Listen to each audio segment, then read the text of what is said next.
Assalamualaikum warahmatullahi wabarakatuh. Puji syukur kepada Allah Subhanahu wa taala, Ibu panjatkan karena sampai saat ini kita masih diberi nikmat iman, nikmat Islam, nikmat sehat, nikmat kesempatan sehingga kita bisa melakukan seminar konsentrasi pada semester genap ini tahun akademik 2020 dan 2021. Yang saya hormati para pimpinan Fakultas Ekonomi dan Bisnis, pimpinan Prodi Manajemen, dan saudara-saudara sekalian yang Ibu banggakan.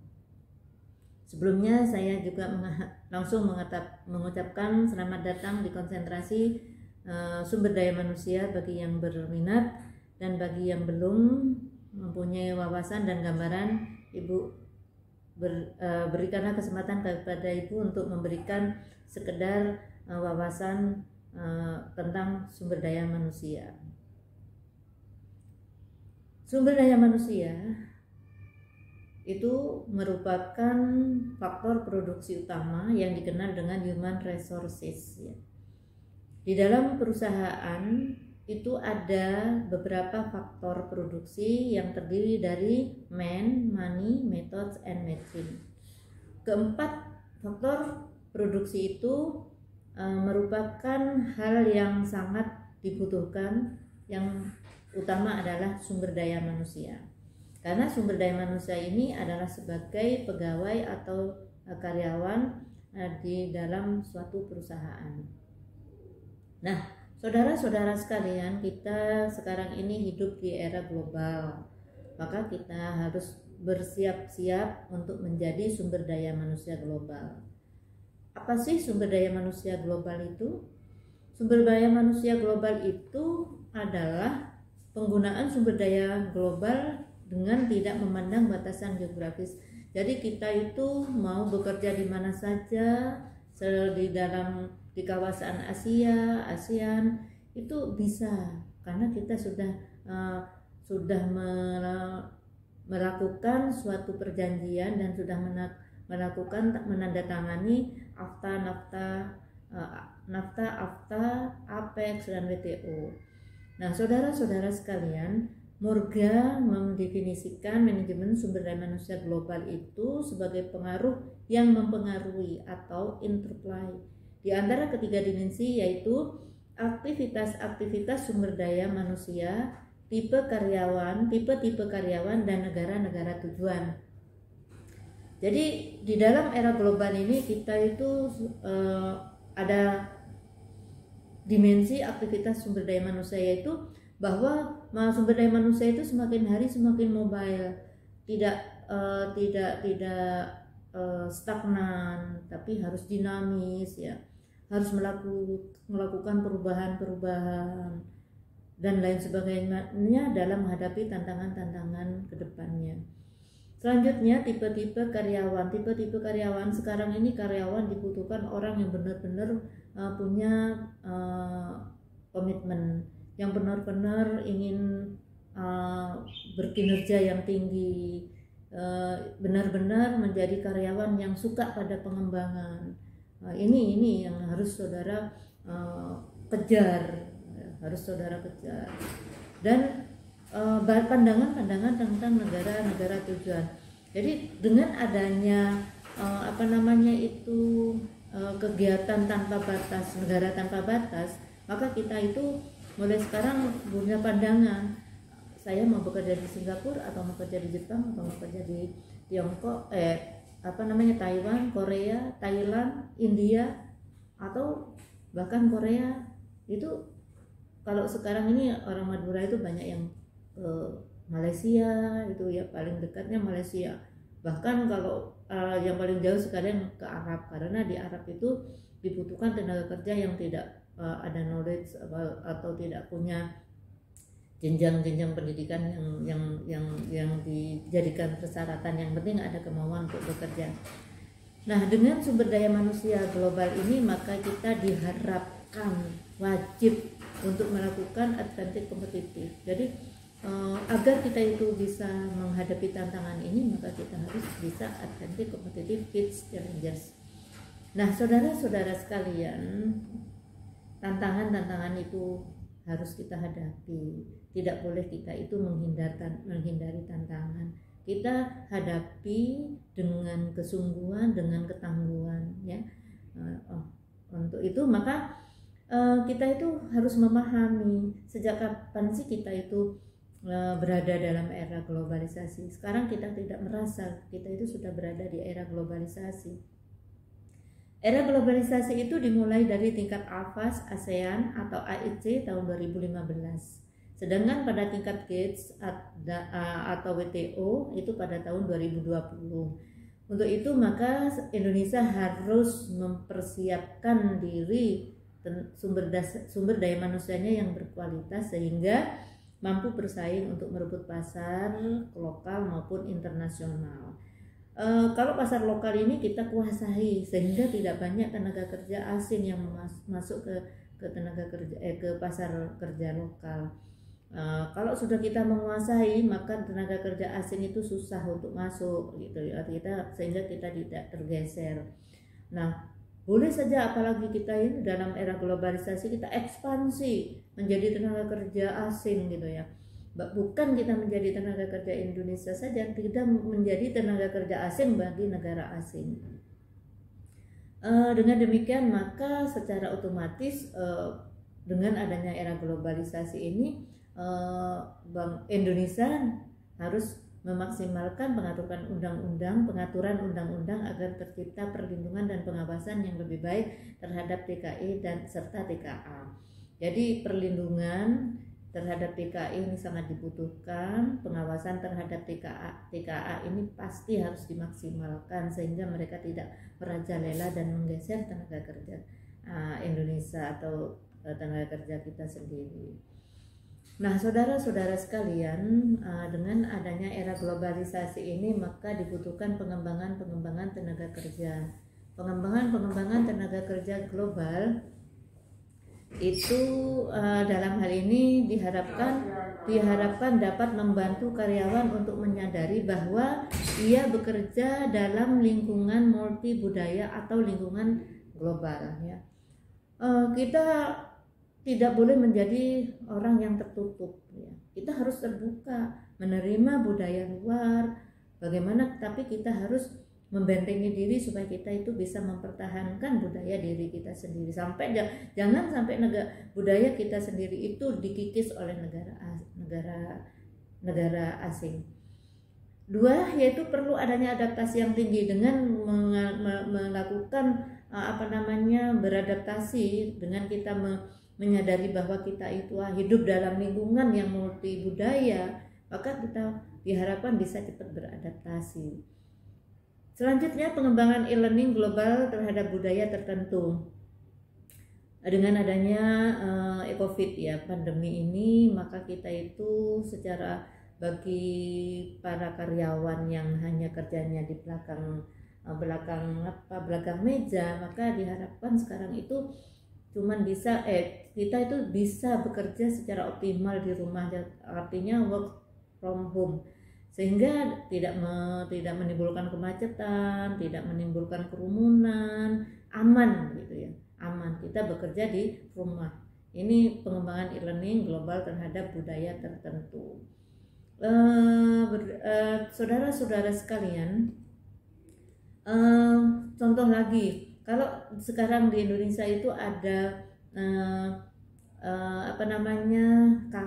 kafe yang Chinese, kafe Japanese, maka orang Indonesia yang bekerja di perusahaan Jepang, perusahaan Cina, maka kita harus bisa beradaptasi dengan budaya dan kebiasaan orang Jepang dan orang Cina dan perusahaan-perusahaan yang lainnya, perusahaan Korea dan perusahaan India dan lain sebagainya.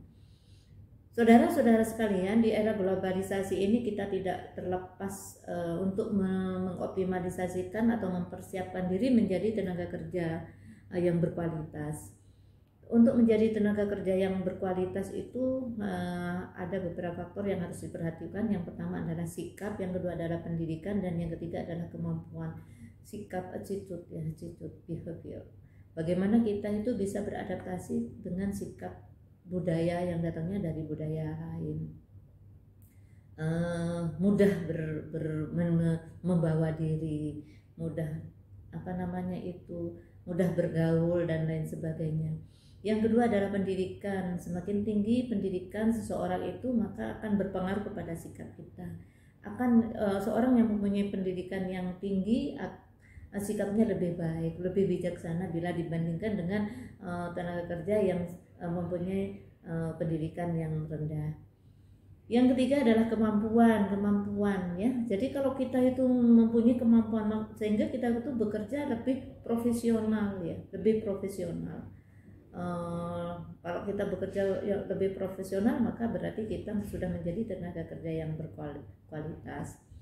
Selanjutnya kuantitas tenaga kerja. Kuantitas tenaga kerja ditentukan oleh keahlian dan kompetensi. Indonesia ini antara tenaga kerja yang tersedia dengan permintaan itu lebih banyak ya tenaga kerja yang tersedia, sehingga banyak pengangguran. Sehingga banyaknya tenaga kerja ini kalau tidak diiringi dengan keahlian dan kompetensi yang dimiliki secara pribadi, maka dia akan kalah bersaing. Itu saja sebenarnya intinya, kita harus punya keahlian dan kompetensi. Selanjutnya komposisi tenaga kerja ya. Komposisi tenaga kerja itu ada beberapa hal yang diperhatikan, yaitu tentang umur ya,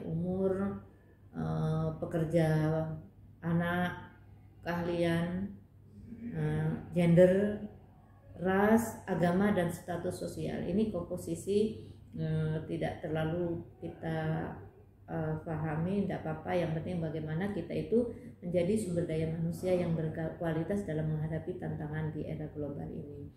Selanjutnya, responsitioning peran sumber daya manusia.